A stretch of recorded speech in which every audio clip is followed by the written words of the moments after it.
Welcome to Inner Compass. I'm Karen Saupe. If marriage is more than a piece of paper, why is it often easier to get married than it is to buy a car? Our guest today will talk about the many ways that marriage has been understood throughout Western history, and he'll suggest ways that we might be able to strengthen and enrich the institution today. Join us on Inner Compass. From the campus of Calvin College, this is Inner Compass, exploring how people use faith and ethics to guide them through critical issues of today. My guest today is John Witte, Jr., Professor of Law and Ethics and Director of the Center for the Study of Law and Religion at Emory University. He has published widely on historical and current marriage law, including the book Covenant Marriage in Comparative Perspective, which we'll explore with him today. Welcome, John. Thank you very much. Good to be here. Western philosophers have talked about the benefits of marriage throughout history. How far back does marriage go, really? Well, marriage goes back to the story of Genesis 1 and 2, when a man and a woman come together in marriage, the two become one flesh. We have very ancient Roman, Greek, Sumerian, and other legal provisions in place dealing with marriage, trying to deal with inheritance questions, trying to deal with the relationship between a parent and a child. Marriage as an institution is ancient. It's been talked about since we've had recorded history in the West. And I mean, this may seem like an obvious question, but what are the benefits of marriage historically? Why is it promoted so widely throughout history?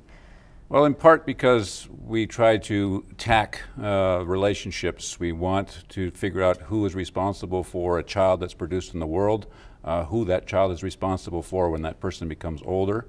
Part of it is a property question. To whom does one devise one's property upon death? Part of it's a question of alliance.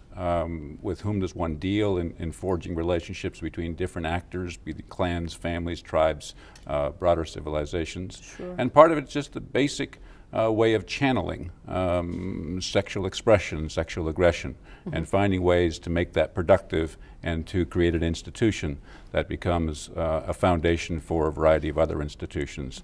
I mean, Aristotle, for example, called the family the start of the polis. It is the first institution. John Locke, 2,000 years later, called family the first contract, and called marriage the first relationship that's forged to create a family. Okay, so it's a microcosm of bigger society. It's a microcosm. It's the first school, it's the first church, it's the first state, it's the first society, and it's been recognized as such in the Western tradition for 3 millennia. Okay.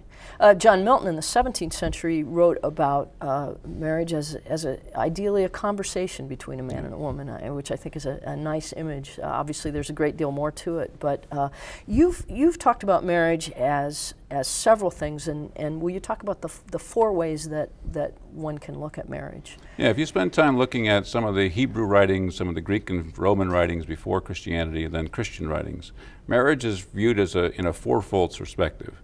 In one, first and foremost, marriage is a contract between the parties. It depends upon the mutual consent of the parties, and in essence, it's a bilateral relationship between the two.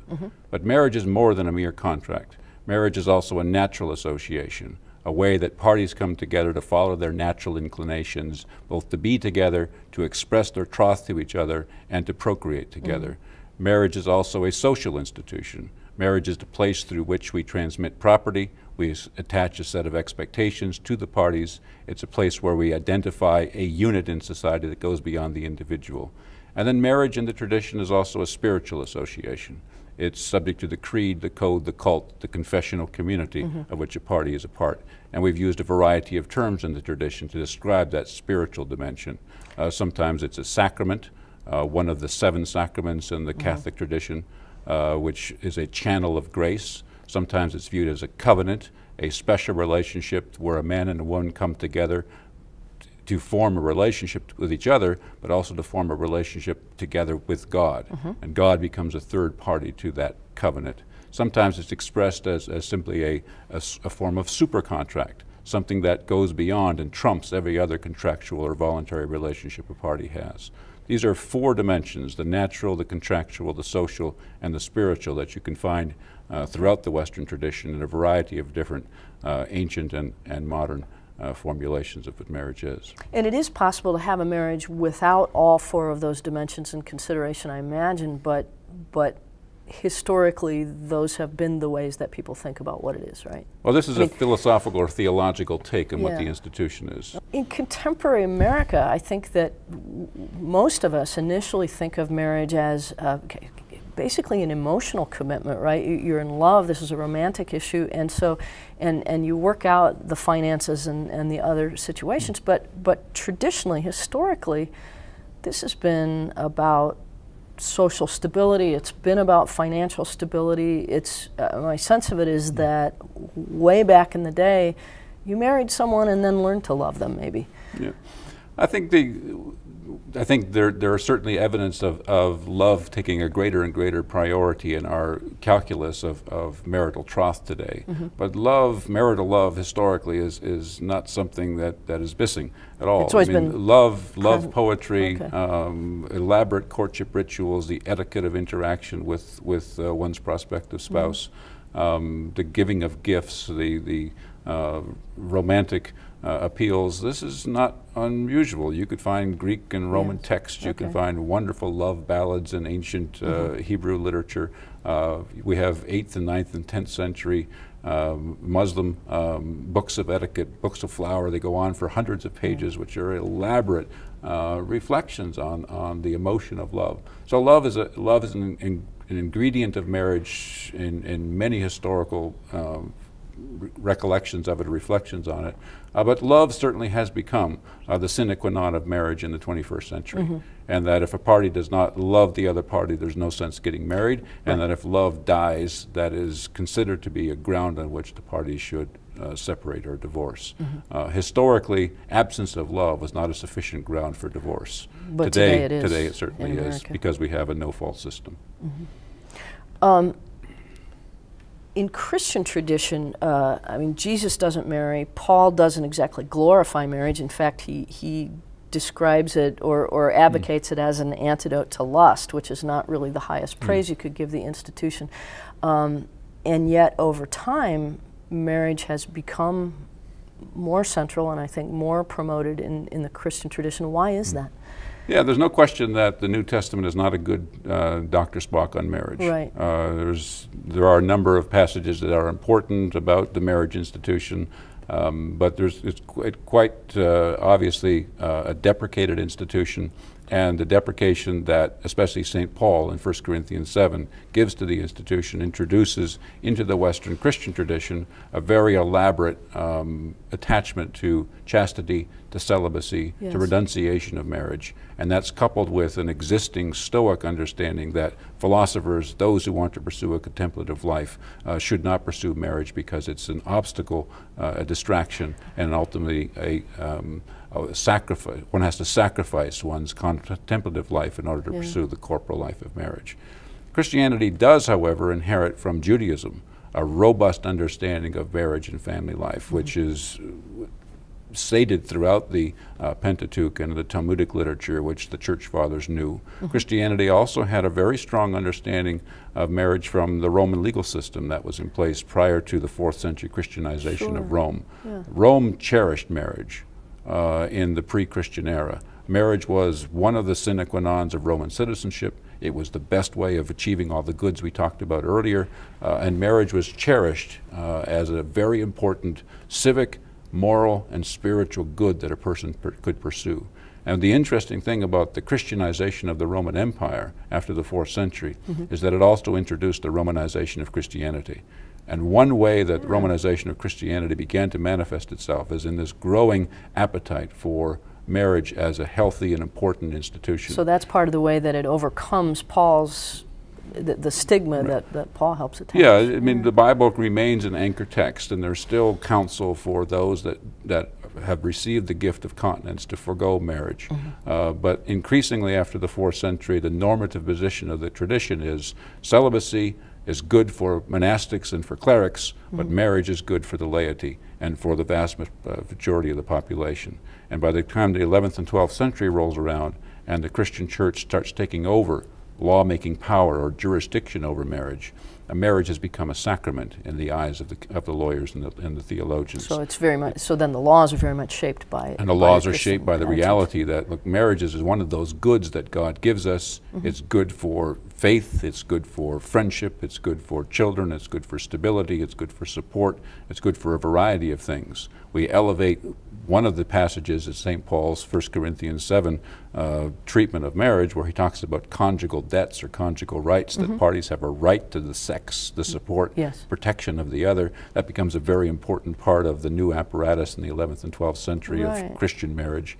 And then ultimately we begin to find in the 12th and 13th century that the church is in the business of trying to take this unruly sexual behavior of late antique and early medieval society, where marriage really did begin to fracture, and where prostitution, concubinage, and various types of sexual interaction was rife, and to impose upon that unruly society a set of institutional structures through marriage as the first institution. That was one of the tasks of the church, and on the brute economic legal side, that complemented the growing theological and philosophical appetite for marriage as a good way of life. Well, and that is interesting to me because Luther in the Reformation just says this celibacy stuff isn't reasonable, that people really can't do this, and so we need to strengthen and promote marriage, which doesn't contradict what Paul says, but Luther is just maybe more realistic about it. Well, Luther has the benefit of 1,600 years of experience that Paul didn't have. Luther also had the what he called the perils of monasticism and the perils of celibacy, where the temptations of sexual sin were heightened with each year of continued monastic seclusion. And he found, on the basis of reading the tradition, on the basis of his own biographical experience, that prescribed or required celibacy as a condition for holding monastic or clerical office was in many ways to violate human nature.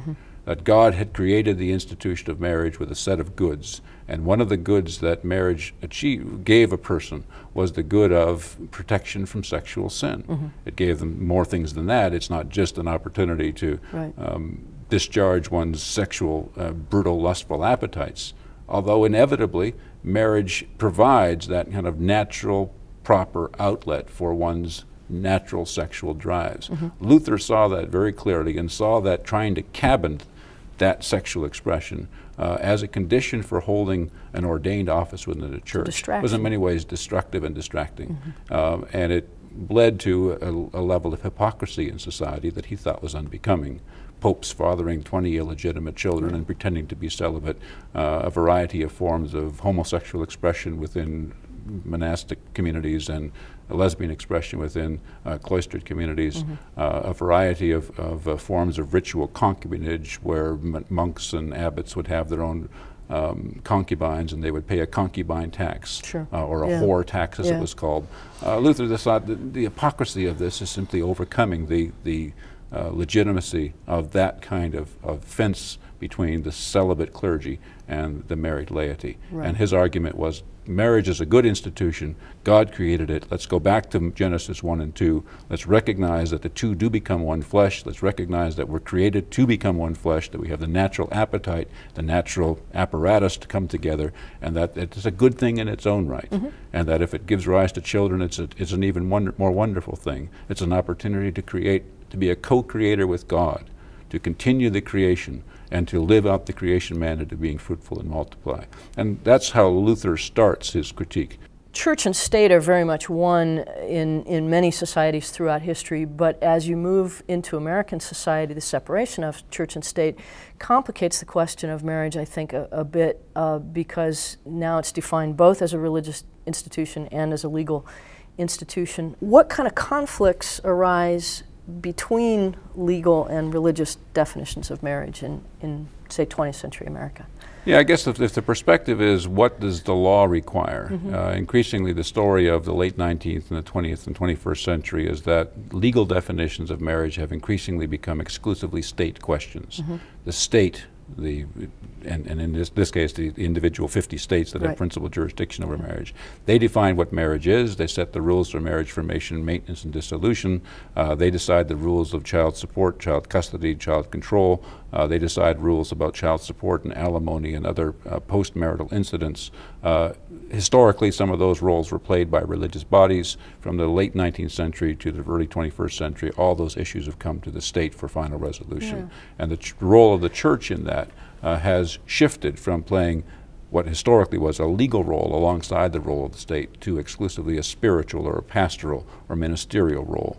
And what I mean by that is that increasingly we have this notion that marriage as a contract is the issue that the state deals with, and marriage is more than a mere contract is the issue that churches or other religious or civic groups deal with. You talk about marriage as a covenant, and so I want us to explore the relationship or the differences between marriage as a contract and marriage as a covenant being a promise that both parties enter into, and that has a religious dimension to it. Has a religious dimension. So it's formed carefully and prayerfully by the couple in conversation with God in prayer, but also in conversation with God's agents in this earthly kingdom, namely their parents, their witnesses, and other members of the community. It is formed by a spiritual ceremony, a consecration, or some kind of church service where the couples pledge publicly before God and before the congregation, and with the invocation of the help of the congregation, to live together faithfully as husband and wife. It is repeated again in the baptismal vows. When we baptize a child, inevitably as part of that exercise in many denominations, it's an invitation to the family and to the community to help the couple together. raise that child.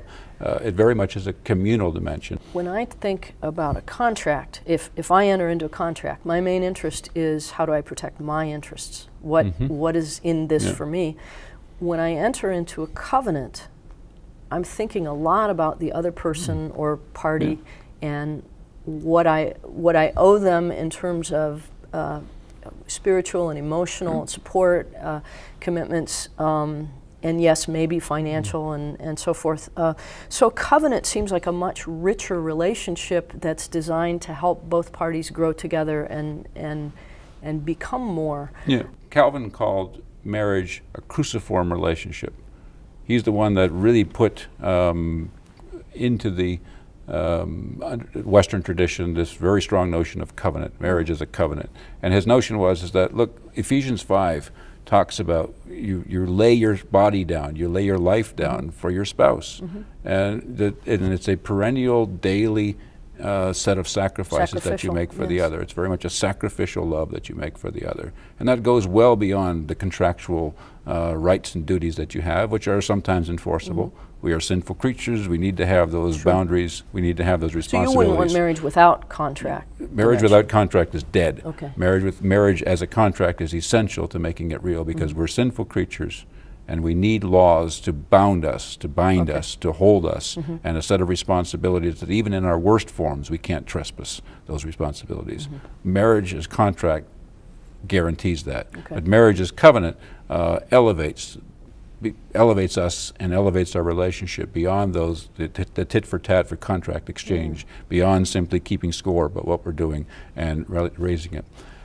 There is a movement in the United States over the last 10 years to respond to what has become a rather deep marriage crisis, especially the notion that about a third of all children are born to single mothers, a third of all children are being aborted, half of all marriages ends in divorce, 2/3 of African American children are being raised without any So this could stand some improvement, this institution. The institution has really in the last 40 years had rather severe changes sociologically introduced within and beyond the church. I mean, the church is really not immune from that. Indeed, some Protestant churches actually are ahead of the numbers that we see in the general society.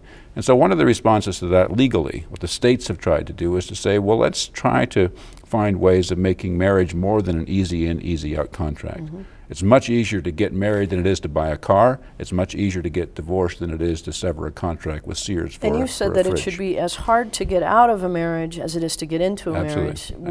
And covenant marriage is trying to design to do that. Covenant marriage basically said, let's thicken the requirements of entrance and let's thicken the requirements of exit. If you have easy exit, then you have to have easy entrance. But if you make exit hard, you should make formation hard. There was something very cruel in the medieval tradition that said it was so easy to get married. It just required consent between the couple and sometimes consummation. And they were married indissolubly for life. That's cruel. You should have much thicker formation requirements, and that's in part what the Protestant reformers and eventually the Tridentine reformers did with, you have to have an engagement, you have to have 2 witnesses, you have to have parental consent, you have to have church consecration, you have to have civil registration before we're going to call this a marriage. Once you do all that and all those checks and balances are there, then you're indissolubly bound for life. And when you've invested that much in coming into it, it's going to inevitably be more complicated to come out of it. It's going to become more complicated out, and you'll be deterred along the way if it's not appropriate for you. And that's exactly what covenant marriage is doing in 3 states that have it in place: Louisiana, Arizona, and Arkansas. All 3 states say you have Jack and Jill, when they march up to the marriage registry, have 2 options: traditional contract marriage, easy in, easy out, or covenant marriage, which has thicker formation requirements, a waiting period, counseling that's required, an oath that has to be sworn, and thicker exit requirements. Again, a waiting period, separation of bed and board for at least 2 years, and the identification of hard fault: adultery, divorce, desertion, cruelty, abuse of child or abuse of spouse. Separation is immediately available in one of those cases, but divorce again is postponed for 2 years until the parties have sorted out what the stakes are. And part of it's to marriage is too high a stakes game for it to be driven by impulse. Right. It has to be driven by either way, in or out, and it has to be driven by deeper, thicker calculus and involvement of other parties, and that's exactly what the covenant marriage movement is trying to do. It hasn't worked, frankly. The covenant marriage? No, they haven't. Nobody's doing it. Oh, nobody's doing it. Nobody's doing it. 1 or 2% of marriages in each of those 3 states is now a covenant marriage, and the problem is that you can walk across the state line to the next state and get divorced using the traditional easy out rules and conflict of laws rules as they exist today. Don't preclude a party from doing that. So really it's going to be up to the couples to decide that this is going to matter more, right? I mean, you mentioned in your book that if, for instance, one party wanted to enter into a covenant marriage and the other one didn't, that would right there be something for the first party to think very hard about. Absolutely. Why doesn't? And you know, as I think about it, would I want to marry somebody who wasn't willing to commit that time into preparing for the marriage? And in that sense, it has worked, because it has deterred unripe, inappropriate marriages. Look, when Jack and Jill march up to the marriage registry, and the clerk says to you, "Now, Jack, would you like to have a marriage presumptively for life that's covenant, 6-month waiting period, and you can't get out unless you do the following things? Or would you like to get married 2 days from now and get divorced without cause, with you know, just a couple steps and a little bit of money?" And Jack says, "Sure, I'll take that one." And Jill's thinking, "My word," or vice versa. Right? That should deter those parties from going forward. So these laws might be more successful than we realize if they are preventing marriages that shouldn't be moving forward. But the regrettable thing is that, notwithstanding Katrina, marriage rates have actually increased in those 3 states. So it's the data are ambivalent. And so people are choosing the easy. People are choosing easy and easy out. The contract marriage. Now, what's interesting about the covenant marriage movement is it's inducing people to think very hard about whether we should have more off-the-rack models of marriage that the state makes available. A whole bundle of rights, a whole bundle of responsibilities, a whole bundle of duties that the parties have to discharge or can be guaranteed when they enter into something called a marriage. And they can opt out of certain of those individual provisions, but they have to accept the full package otherwise. And that's been a pretty interesting movement that has brought the right and the left together. The right likes it because, well, we would like to think about getting out of the marriage, getting the state out of the marriage business and taking marriage back into our jurisdiction. We'd like to have marriage formation, maintenance, divorce, inheritance, education, charity, all done by our own community. It's kind of the Kuyperian pillar system now reasserting itself in the marriage sphere. And there is a movement apart in a number of religious communities to make that real. And we can contemplate that for Catholic canon law, but boy, can we contemplate that for Muslim Sharia? Right. Can we contemplate it for Orthodox Jewish communities? Well, I mean, and if we're Muslim, we can, of course. Right. So, but the question is whether the state will allow some of its citizens to voluntarily renounce the protections of state law and to become exclusively subject to the jurisdiction of Sharia religious court. The left, by contrast, likes this off-the-rack model proliferation because, well, we can have same-sex marriage, we can have polygamous marriage, we can have dependency relationships, all of which we can call marriage. We just create more options, and we have 6 or 7 or 8 off-the-rack models you can pick as you go to the marriage registry. And so you've suggested that it might be a good thing to have a contract dimension to a marriage that is sort of a threshold. These are minimum rights that are retained by the parties, and these are minimum obligations. And then on top of that, covenantal dimension that might vary by religious tradition, right? Yeah, and I think that's de facto where we are today. That parties recognize they have to go to the marriage registry, they have to get their marriage contract, they have to do the requisites that the state requires to form or to exit from the union. But if they live in a religious or a cultural community, that religious or cultural community increasingly has its own set of norms and expectations that those parties have to meet. And a condition for continued association with that community is living by those norms. And if you don't, I'm sorry, but you're going to have to leave. Yeah. There's a corollary in private school threshold requirements where a private school can do what it likes as long as it has done some very basic things that are mandated by law. That's going to be, I think, the template on which a dual jurisdictional system of marriage might proceed in this country. I've forecasted the possibility of this multiple off-the-rack model approach, but another approach might well be a kind of dual jurisdiction approach, which basically does, in the marriage area, what we had historically over a long period of time worked out in the education area. Well, and I suspect that's going to be a more productive course of action. Great. Much food for thought there. Thank you very much. My guest today has been John Witte, Jr., Professor of Law and Ethics and Director of the Center for the Study of Law and Religion at Emory University. I'm Karen Saupe. Thank you for watching Inner Compass.